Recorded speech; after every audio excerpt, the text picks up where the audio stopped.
Okay, so this is 2.4.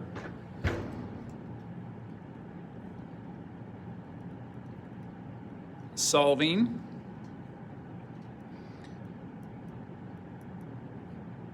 multi-step inequalities. And really, there's no real notes to take on these. We're just going to look at some examples. We are going to treat multi-step inequalities the same as we treat multi-step equations. We're going to isolate that variable, and we're just going to pay attention to our signs, our inequality symbols, especially when we're dividing or multiplying by a negative number. So first example, y divided by -6 plus 7 is less than 9. Same process. I need to get y by itself. It's being divided by -6 and added by 7. My first step is to subtract 7. I have y divided by -6 is less than 9 minus 7, which is 2. I now have y divided by -6. I multiply by -6. What I do to one side of the inequality, I must do to the other, just like equations. These divide into each other. Y then, and since I'm multiplying by a negative number, I need to flip or change my inequality symbol. 2 times -6 would give me a -12, and I got it. It's ordered, the relation is ordered because my y is on the left, and I'm good to go.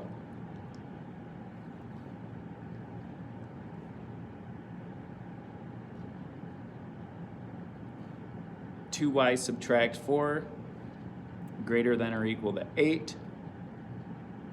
Y is being multiplied by 2, subtracted by 4. I need to reverse that by adding 4. 2y, that would be 0, is greater than or equal to 12.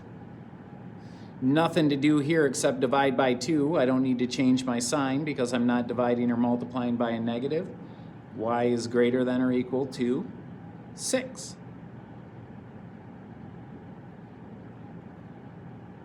And I got it.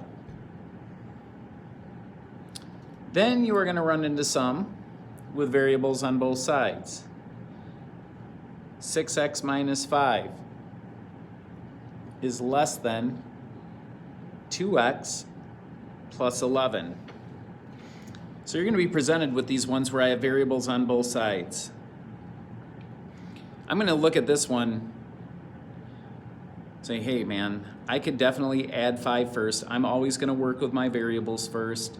And I'm thinking to myself, 6 is bigger than 2. If I bring this 2x over, I'm going to have a positive variable, and with my inequality, it's going to be on the left.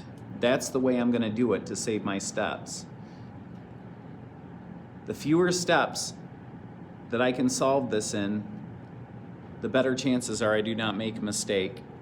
6x minus 2x is 4x, and I've still got my subtract 5 is less than 11. X is being multiplied by 4, subtracted by 5. I will add 5. 4x then is less than 16. I would divide by 4. X is less than 4. And I got it. It's as simple as that. They will definitely amp up. 8b subtract 3 is greater than 4 times the quantity 2b plus 3. Doesn't do me any good to divide both sides by 4 here. I would have to divide everything by 4. My only logical choice here is to distribute.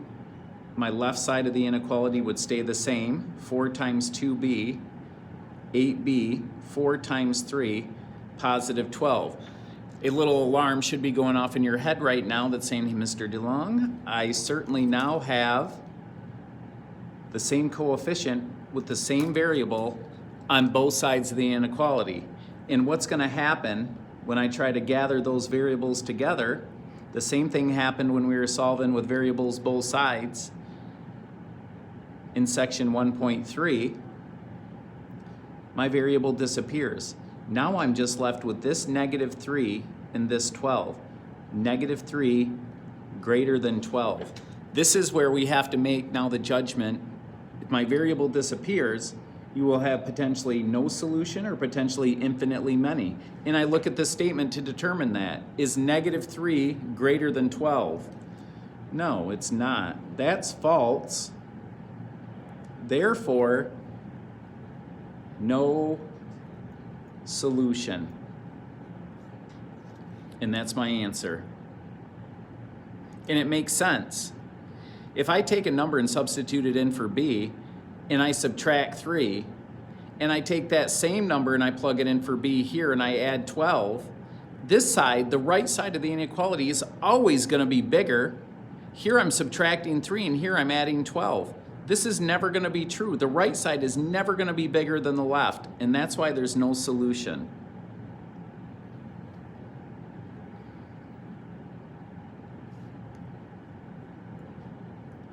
Two times the quantity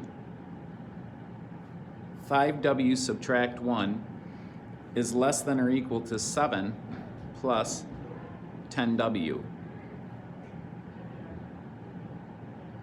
Again, nothing really to do here except distribute.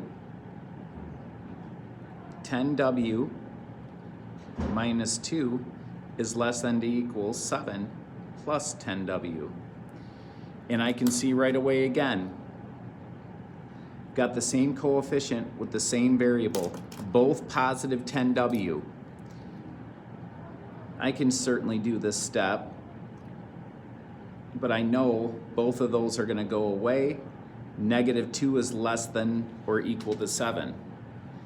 This statement, though, -2 is less than or equal to 7, is that true or false? That happens to be true. Therefore, this has infinitely many solutions. Or you will also see this in the book and from here on out as all real numbers. And we will use a symbol for all real numbers, and the symbol is like this. Two parallel lines, and then I just make an R. That's all real numbers. Two parallel lines, and I make an R. Two parallel lines, and I make an R. That's the symbol for all real numbers.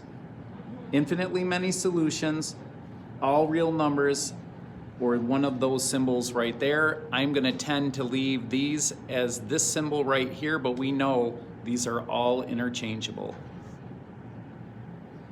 That's all we have. Give these problems a try.